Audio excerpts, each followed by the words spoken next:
Hello, everyone. It is Kenyon here. It is Basketball Rewind, and of course, if you are a Raptors fan, you are a little bit confused. Of course, I'm here joined by Mr. Nigel Nicholson, or sorry, Nicholas, Nicholas. Nicholas. Nicholas. Sorry, my bad, my bad. We are not going to cut that. We're going to keep that in. He is the host of the, if I'm not mistaken, because I might be forgetting here, but the Forgetful Curator. Wow, very good, very good. How are you doing, man? I'm doing good, buddy. How are you doing? It's good. It's good. First of all, it's been a long time coming. As I keep teasing it out, I keep hinting that Nigel, you got to come on the pod, Nigel, and finally, I mean, I can't say in the flesh because people are watching from home. All good things come in time, my friend. All good things. Yes, yes. So, I guess my first question to you, as we jump off before the preseason starts, or the season starts, or even media day when this is filmed, this will probably come out after media day is, um, what do you think of that summer? Yeah, you know what? I was actually I'm writing an article right now. I think it's called "The Summer of Our Discontent."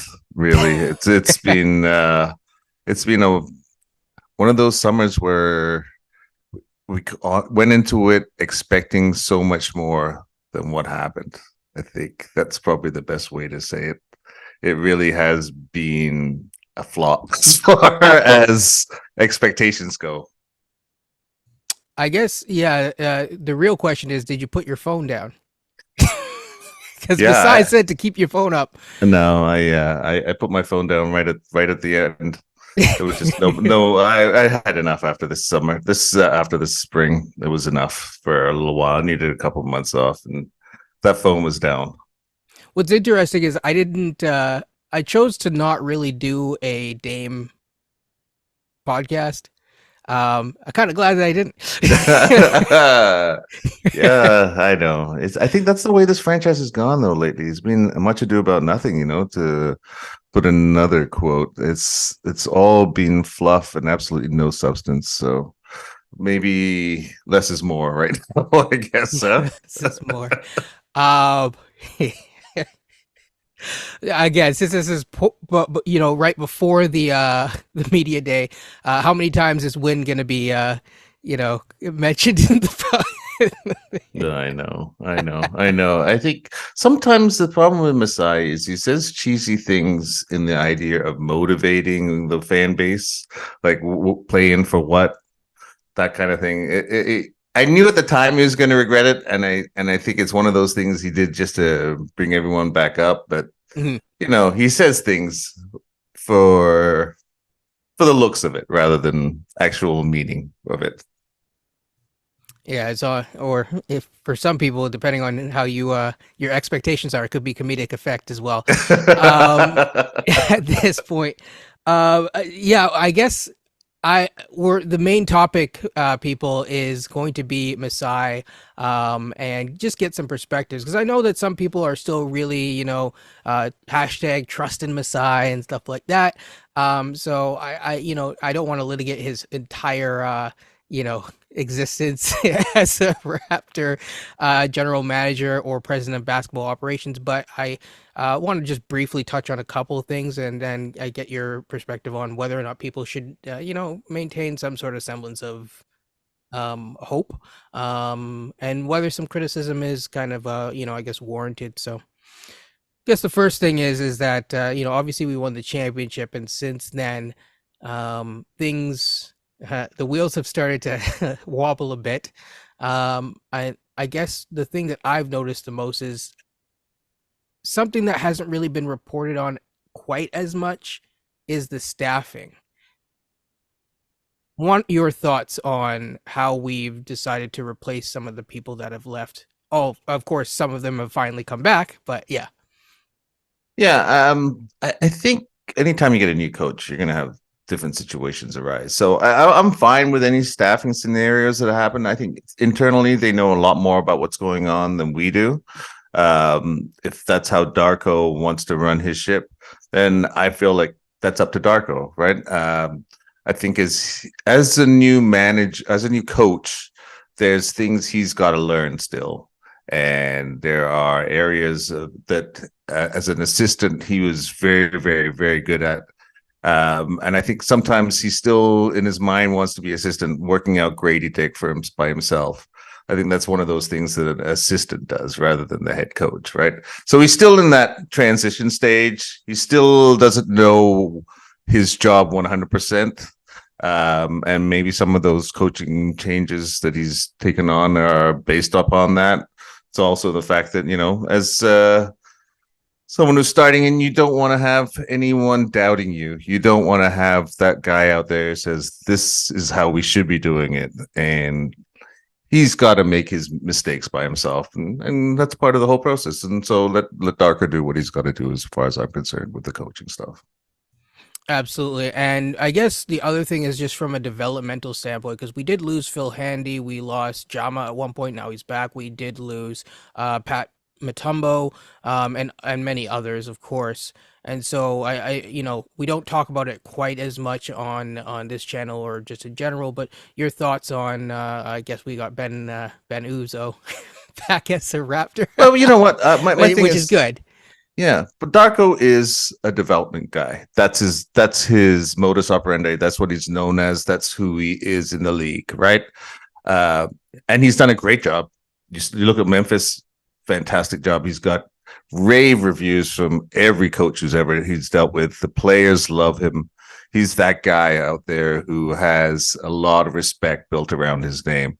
So I think putting him out there in charge, understanding what the development process looks like, I think that things are going to change. I'm really excited about that because that's what we were named after, right? Well, not named after, but that's who we were known as, the development team, right?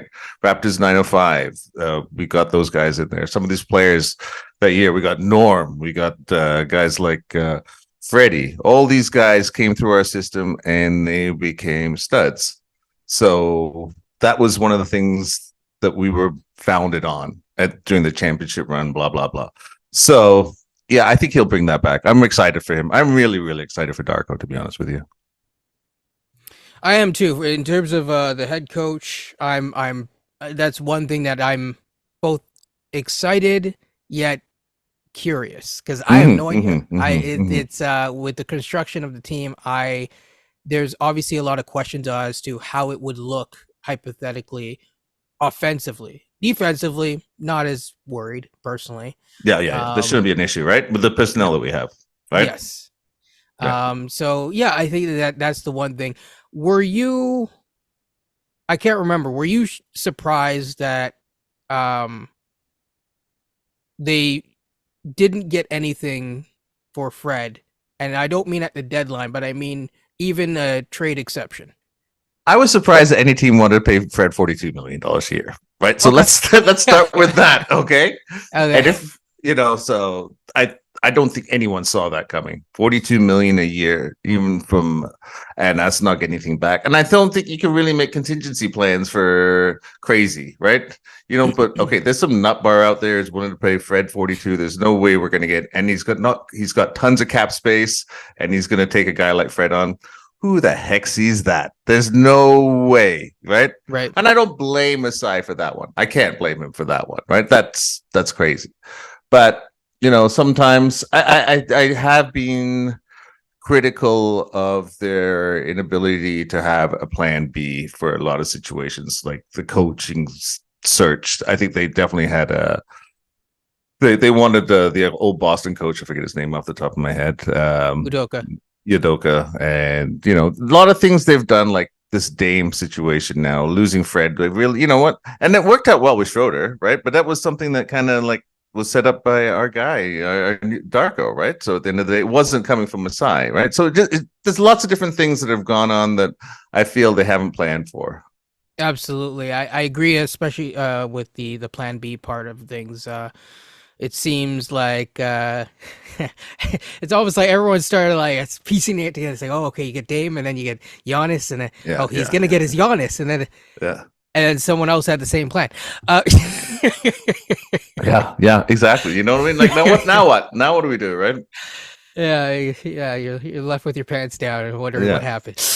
And that's been happening a lot lately. That's the problem, right? One or two times, sure. But when it's a consistent thing, then you kind of start to wonder why it's happening, right? Yeah, exactly. So, now before we get into the optimism, and people don't think that I'm just trying to kill Masai here, but I think that a lot of there are I wouldn't say an equal split, but I think that the winds have shifted against people feeling full confidence in Yeah, the I agree with direction of that. this franchise. Yeah, absolutely. I think myself, I'm a little shaky. I remember up to this year, my son was always saying, Masai is the most overrated GM in the league. And Okay. I would always say, "You're crazy, kid. Don't even talk to me about this." Right? And this year, I'm starting. There's doubt in my mind about whether he is as good. So I look back at a lot of things that he did in the past. I remember he just did not make any moves when he could have before when during the DeMar years, right? Or I don't know if he could have, but he didn't really try. And it just had this ran the same team back again and back again. We had a Tucker, I think, at one point, and then he left. But apart from that, really wasn't much. Damari Carroll came and then he I was think PJ injured. Tucker was we got him at the Deadline. Yeah, we deadline, got and it him. was for Yeah, we got it Jared done. Sullinger, Yeah, something like that. Yeah. and then he left. Yeah, he left that season, right? He went to Houston, right? Either Houston or I think Yeah, he went no, to we got Houston we that year. got him from Phoenix. So yeah. Yeah. So yeah, it's just been a consistent he's taken his time. I think we were talking about this in that recent podcast with Mac.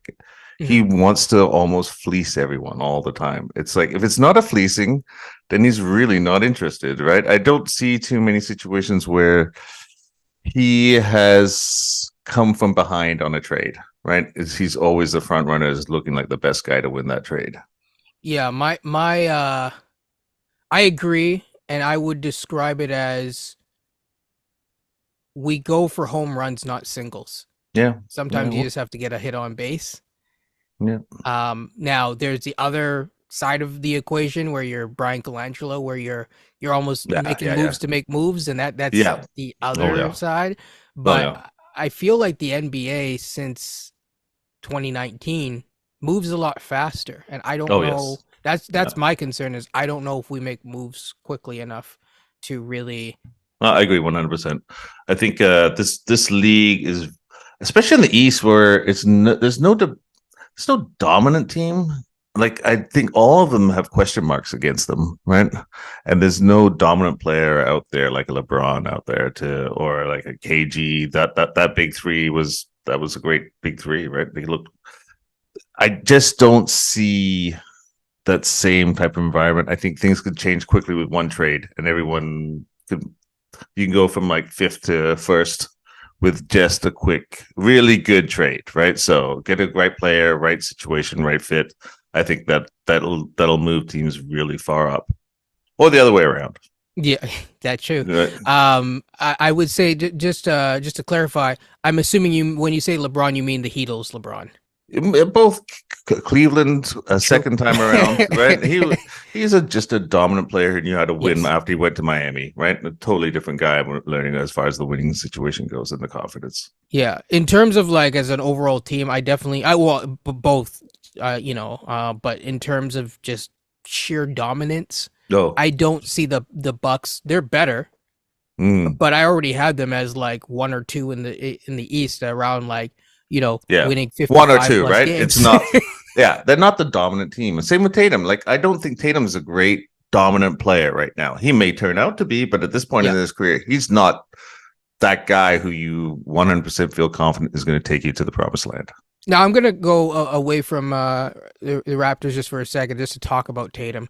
Tatum's interesting because it's like we actually watched some of the playoffs together, and what was interesting to me is that like he seems to have the skill. Obviously, he was hobbled at some points, but I don't understand why he shies away from that mid range. I mean, we Yeah, you talked know about what? it. Yeah, he loves that three and he loves going to the rim, right? So Yeah, I guess that's the analyst thing, the analytics thing, but I don't know that mid range. I guess when you have a guy like he's got a couple of guys. Who's he have there in the mid range? He has just Really just Brown's much more in the mid range. He kind of really has just that Brown. spacing there, Yeah. right? So and Brogdon a little bit, I think White too a little bit. He's more of a three. I Brogdon's think of him as a not three healthy point though. That's shooter. the Yeah, challenge. yeah. So I think it helps if you can go. Don't have to be so much in the two area, right? But Mhm. I don't know why. I don't know why, but it's could be something that he needs to go to. I think a 3 level scorer has to. If you're going to be a dominant player, you need to be a 3 level scorer. Yeah, and I think it's tendencies. I wonder how much like over reliance on analytics has led to that tendency for him. Yeah, it's interesting because you know what? He can't, the amount of volume of possessions that he has in his hands, and everyone's going to give you that mid range. He's Yeah. got to be extraordinarily disciplined to be able to not take those twos, you know?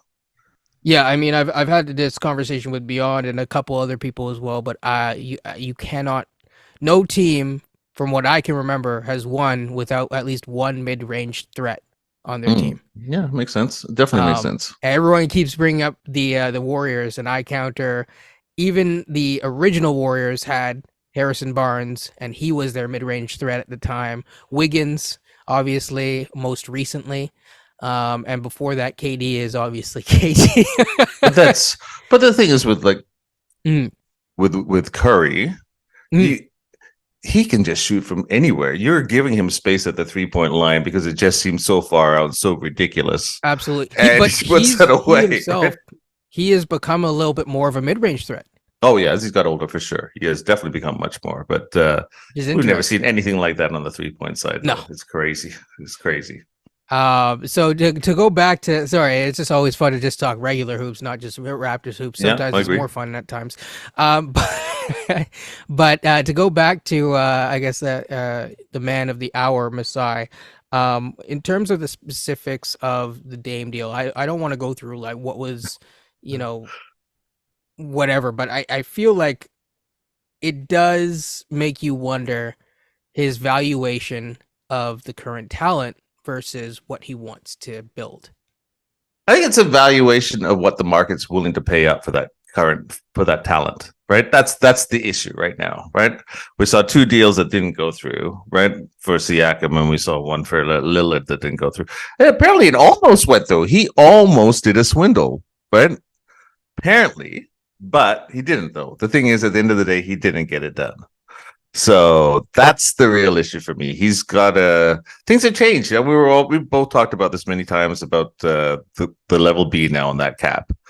That is a game changer for people taking on huge salaries. How many owners right now are willing to take on the kind of salary that Siakam is going to be, right? So they gotta. That's the new evaluation in my mind that Masai has to take on now to see what's going to go on. Well, the other thing, I got a question for yeah, you. Do you yeah. think MLSE, if they go next year and sign OG and Siakam, do you think MLSE is willing to go over the cap and do that? Um, I think that the two of them is tough, especially if you are going to sign your favorite player, Mr. Trent. Uh, No, I shouldn't. That's my fault. Go on. Yes. Yeah. Yeah. That's a lot, right? That's a ton plus it Precious is plus because Scotty. that's you, things start to get tight because again, as you and Curly and Mac all talked about, is how much are you going to pay for a team that is kind of Run of the mill. struggling to even at this point make the first round at times. Yeah. Now Yeah. I think that they'll make the first round, but there's some change Let's that needs hope. to Let's happen. hope. That's why I Yeah. thought last year they were going to make the first round. You know what I mean? And they should have Yes. 20-point lead. Yes. Boom. I'll also add that jeez, you brought up bad memories. I know it's a Um, lot, isn't there? there are a lot. I think the challenge with let me just get my thoughts back. I think the challenge with a team as we were last year and a team moving forward is again you have bench pieces that exist on both squads. I'm gonna focus on this squad that I don't know if they're gonna play, and yet they take up a lot of space. So I'm not saying just get it Is rid, that you know, Thad? You're have talking no about one. Thad and stuff like that. Is that where you're going Yeah, with I'm this one? saying Okay. Thad, Boucher, Yeah, yeah, Precious yeah, combined. I don't yeah. know where they're all making. Oh, Even ignore Thad for a second, because say he's just the bench uncle. I don't know where Precious and Boucher are getting over 15 yeah. minutes each a game. So let's talk about again. I think that comes down to our guy Darko, right? As far as development, as far as offensive construction, what players fit, what don't. There's a whole bunch of stuff we're gonna learn. I think this is like a feel out season, right? We'll find out whatever happens at the end of it, but he's got these little pieces. He's gonna throw them on, see what happens. Does he need to tighten the engine up? Does he need to loosen it up? Get some new pieces, blah blah blah. Can he reconfigure what he has now? That's how I see the season going on, right? So, but going back to evaluations and all of these other things, I think let's not expect to see Siakam getting moved and us being happy with it. Yeah, I mean, so yeah, I'll get. I mean, I'm curious about what you think should happen, but um, I think to touch on what you just talked about, I agree. But I will say, I think for some of the questions that people have, some of the bigger questions, you kind of don't have to wait all season to see it. Well, I think patience, Mr. Patience. He's Mm. gonna sit. I think this is a perfect opportunity for Masai to look at this as a patient situation rather than an action situation, right? So For for sure. yes, so I just don't see anything getting done. Do you know what I mean? Like Yeah, no, building I this a little agree. while. I don't think anything's going to be done, but in terms of let me put it this way. I'll use Barnes as a good example. If he's going to be successful as a point guard or not from closer to a traditional standpoint, you'll know fairly soon. I don't Let's. think He's not going to be a traditional point guard. Let's start with I that. Okay. hey people, he said it, not Let's. me this time. I'm Please saying don't. it. people Don't are expect people think that. I'm a Barnes hater.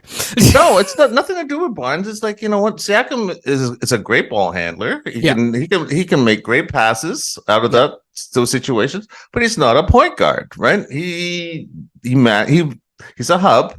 They're both hubs. Don't Doesn't have to be a point guard to be a hub, right? You can look at Jokic. He's a hub, mhm. right? He manages that whole offense at He the end of he the can also day. shoot though, He's a but different cat. Don't get me wrong, different cats, but I'm just using an example, right? You don't have to be a point guard to run the offense, right? absolutely, absolutely. So that's but to that point, I'm like that's you'll know if because at least he could take that out of his bio and you could put him into Yeah, other spots where he could be successful. But you need to know what that is. yeah, But I also don't think that you need. I don't think you need 82 games to see where it's yeah. best to hypothetically use him, even if you don't have the right pieces. 20 games, right? 20 games should be the litmus It's test, exactly yeah. So I right? was gonna actually ask you. You answered the question already, Yeah, because I'm thinking between 15 and 20 games is yeah, kind of what you need.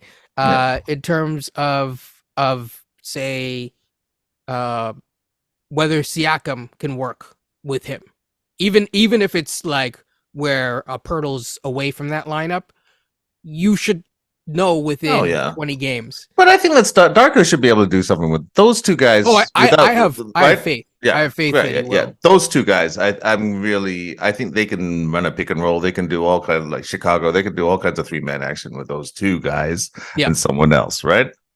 Portal is it's the funny little spot, right? So Yes. how do you work him into the whole thing?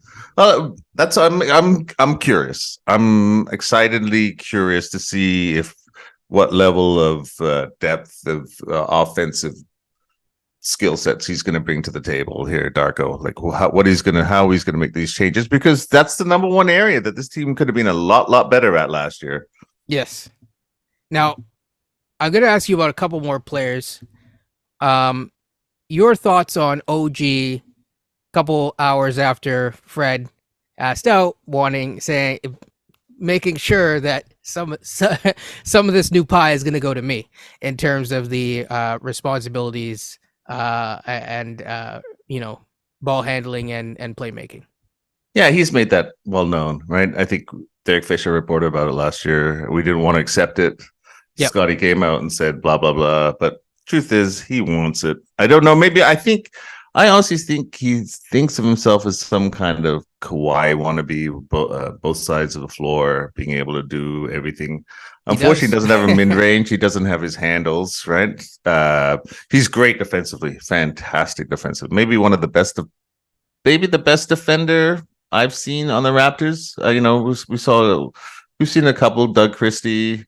We've seen some good defenders, but maybe he might be the best defender I've seen out here for us. Mhm. Well, we had Kawhi obviously too, so he's another guy, right? We've had some good defenders, but multiple positions, he can do everything from that side of it. By He's the way, limited. I feel like we got robbed of the perfect lineup, and it was one of our best lineups, which was Kawhi and OG. We never really got to see that in the playoffs, and it's just a shame. Yeah. Sorry, a side note, but No, yeah, no, no. It's not a side. I think it's a. I when that Kawhi trade happened, I remember thinking, how is this going to affect OG? Because yep. I saw him as that guy who's going to be Kawhi right off the get go, right? And that was a long time ago. But nothing's really changed that much in this offensive game. No, It really hasn't gotten by any means much better, right? no, Like, I put it this way: when I look at the numbers, when I look at also the eye test, um, it's frankly not good. I'm not gonna give the numbers here because I don't want to give yeah, them too much no, gears. But what I will say is like to go from bottom 10% or lower in the league at anything to being even average is a massive undertaking. he had a And great second half. He had a great second half offensively, but on very, very low volume. And I think that's the formula for him on low volume as a release valve, not on high that doesn't volume because sound he like it. can't pass. He can't pass. He's not a good That passer, and doesn't his sound like it's handle's gonna not make good. him happy. I know that, and that is the big issue, right? That is always going to be the big issue with OG. I think it doesn't make sense to think of him as anything more. And if he wants to be more, does it make any sense keeping him? I think Blake Murphy described him really well not that long ago. I think this is like almost 2 years ago now, but I have a really good memory of these things. And he said, OG is an elite role player, and that shouldn't be taken as an insult. Um, it just, Yeah, I think I can see that in a lot of ways. He's like a super 3-and-D guy, but he's not Chris Middleton. Do you know what I mean? yeah, yeah, Right? Like is that exactly. there's a And Chris Middleton struggles with his handle too at times. yeah, yeah. There's a top end to OG at this point, which is Middleton's far So past that, right? you're not expecting any sort of leap in that. Well, it hasn't happened the last 4 or 5 years, so I'm going based on that, right? There's no reason for me to think that there is. Hopefully, there is. That would be fantastic. I would love that to happen, right? Yeah, But I've been loving that to happen for the last 4 or 5 years, so it hasn't happened. I I agree. he's like you said. I think that's a great point about super role player. That's what he is, right? Hmm. Yeah, I mean, it's there's nothing wrong with having a Yeah, role yeah. player No, at no. that level Yeah. that can occasionally scale up into Mhm. when someone's out or something like that, but maybe you're not relying on them. But he doesn't want to be it. So what No. do you do then? Now what he's going to be unhappy and he's going to make waves in the locker room, and then what happens? So I don't know why he had to go. One of the two had to go this summer, to be honest with you, between Siakam and OG. And I think that trade might have been a good trade with the OG situation rather than he was too. I Maybe he mean, wanted to keep it in his mind to go sell. I always think, did he want to get Giannis in there too? How the heck was he going to get Giannis out of this deal too? he wasn't going to. What the no kidding? Why do Like, people think it? like that's why everyone was like, "Oh, well, Scotty Barnes." I'm like, even forget about anyone's opinions of Scotty Barnes. Salary, you're done. Yeah, Like, yeah. and I don't think that like maybe you keep Otto back. I don't think that that's really moving the needle on a Giannis. No offense to Otto, No, but like it's no, Giannis. no, no, no. I don't. That I think as fans, we've got some crazy notions too, right? So let's put that in the box as well. The one thing I'll say about the Dame thing is that, and just in general, I see and I saw this season is one of the last seasons to really set up your team for success because in general you're going to be able to afford two supermax slots, and then cobble guys around that or three max slots. So for example, in my hypothetical time machine thing, where I take the BlackBerry and I say Do send people have OG. Blackberries still anymore? Did they even have Blackberries anymore? What happened there? They have the app. Oh, I have the BlackBerry Bold somewhere oh, in the wow, back wow, there still. So wow. in So solidarity that's with, a timepiece. That yeah, is a if people don't timepiece. think I like Masai, then there you go. I rocked with the same phone as him for a long time. Uh, I think the thing is that you have a challenge where if you went back in time and you flipped OG somehow, whatever, say to the Suns or whatever, um, would Dame be valuable even if it didn't work? And I look at it and I think he probably retains a bit more value on the flip side. Now, the challenge that I had with the deal is I like Grady. We finally have a person, in my opinion, who comes in a little bit more refined than what we're usually used to Oh, from a seeing. shooting standpoint, yeah, for sure, for sure. Yeah, and There even hasn't just been from an any wiggle overall about like dribbling, like skills I standpoint. Yeah, yeah, offensively, yeah, okay. Offensively, does a lot of interesting things that we haven't really seen from players yeah, that we especially as drafted. a like someone who's a Yeah, first or second year player. I mean, when you've seen Precious came in. I'm yeah, not yeah, saying that he's not like athletically gifted, yep. but then there's also other aspects of the game besides, running a foot race and you beating Yeah, someone yeah, in a yeah, high yeah, jump. yeah, yeah, yeah, yeah, And yeah. I've asked this question to a number of people. I'll keep asking it, but I'm going to ask it to you. What do you think the fan perception is going to be of Grady? Because I think it's going to be very, very unique. I don't think we've ever had a prospect like that come in, and I will be one of the only people that will probably say it, but who also kind of represents from a other aspects a different part of the fan base, but a very big part of the fan base. Well, great. I don't think we've seen anyone for a long time. Well, He's a I man guess of the people, by Scotty. the way. He went to Yeah, Caravana, so yeah. No, that's the thing with him. He's got a ton of charisma, right? He is gonna be exciting player no matter what, whether he misses or wins. I think he's gonna be a fan favorite. He and yeah. Scotty are going two of them are gonna be having a lot of fun together for the next hopefully 10 years or so, right?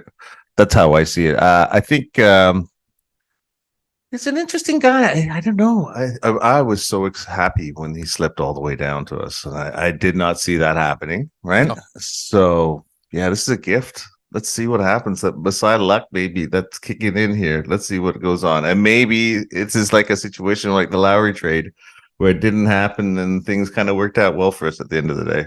that's what Coach and Beyond said. They're not here today, people, but it was a couple nights ago actually, and I think Coach's exact words is this could be a Jerry West moment where he said no to except that we tried to, but where someone said no to trading Clay, and then Clay became Clay. We'll Yeah, see you what never Grady know. becomes. You never know. Let's hope so. Let's hope so. Yes. So I guess definitely, because otherwise, I don't know. Yeah. Uh, so my question is, I guess I don't know where you stand. In terms of team building, I know team building is usually seen as binary. It's usually boom or bust. But in terms of where the direction that we should be going, because we don't really know what there is, I think Will Liu did a Yeah. really good job of outlining the fans' feelings overall. What would you do, or what would you like to have done, I should say, if you were, in the chair for a day? What would I like to done the chair for the Besides day? siphoning off some extra funds to your family. Number one, I think at this point, yeah. Do I think we have a direction at this point? I don't know. I think you really got to stick with what you have, but I think you got to clean up and like OG would have made. I would have made that trade for OG, right? I would have definitely moved that piece. I would definitely move Gary, somewhere, shape, or form, somehow. Just because he's a great outside shooter when he wants to be, right? If he doesn't want to be, then then You're not does hoping for nothing his else, passing? right? Yeah, you can't play Oh, okay. defense, Yeah. you can't assist, he can't do anything, you can't go to the Yeah. rim.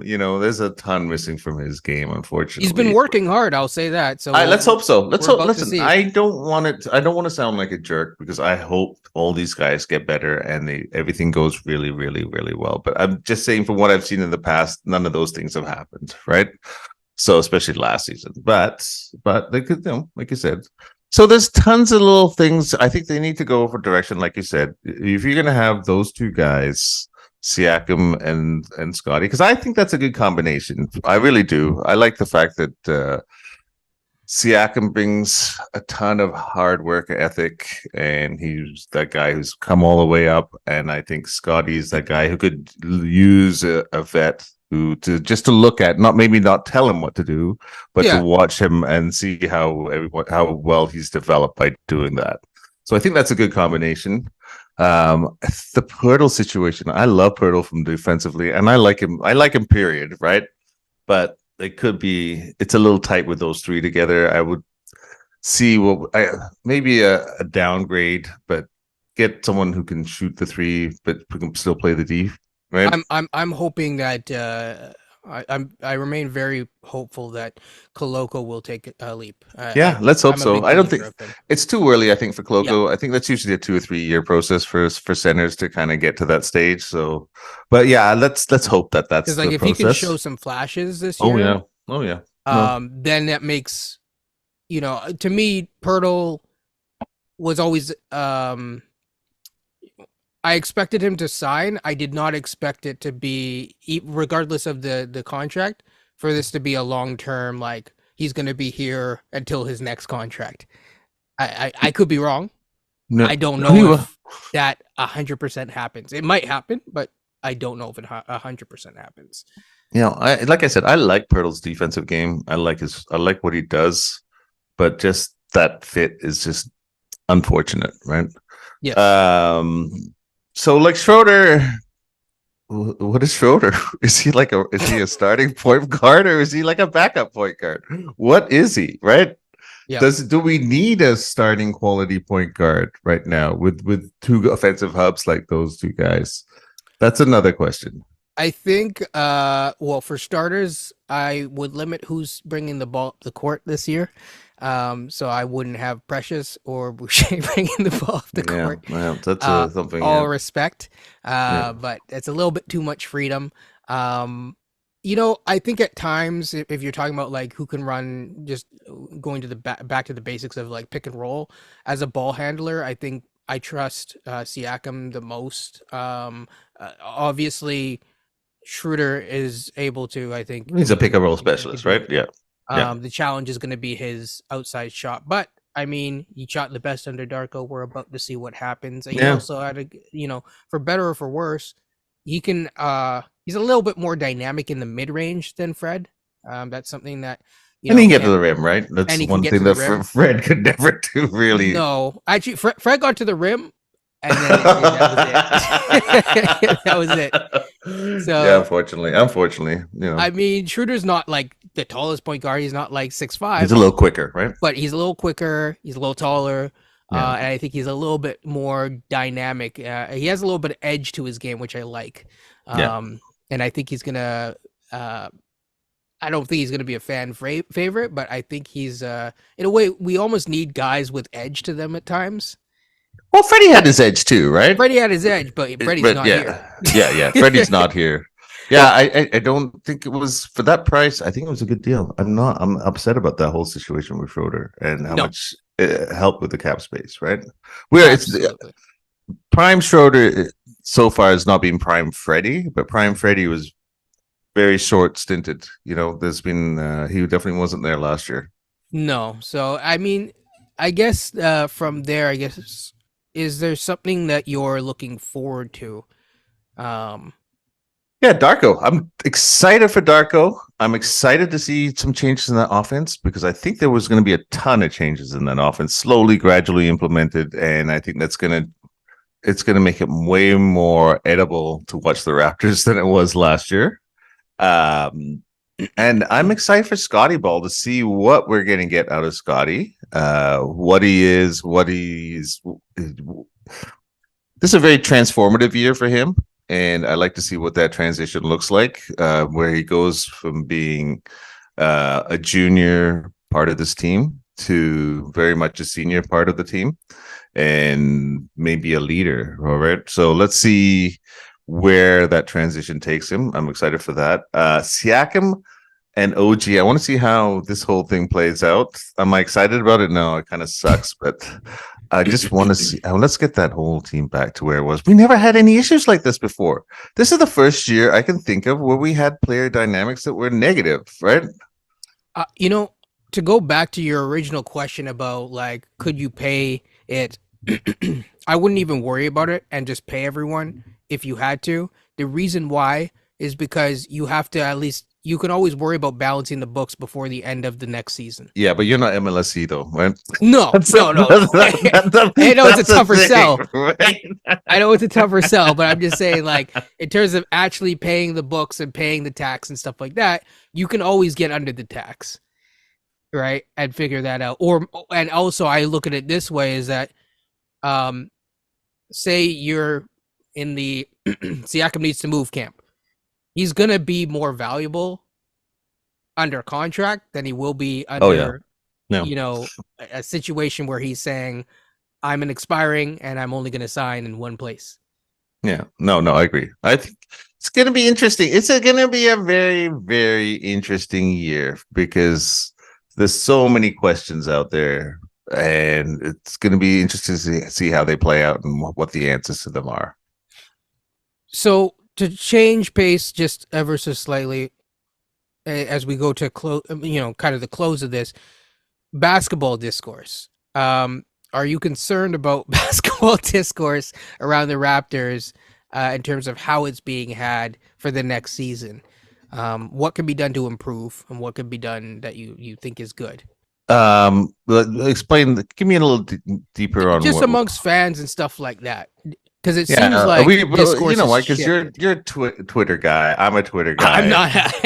Well, we were on Twitter a lot, right? So during the season, yeah, Twitter's not exactly known for its discourse, right? It's known for trashing everything, right? Exactly, right?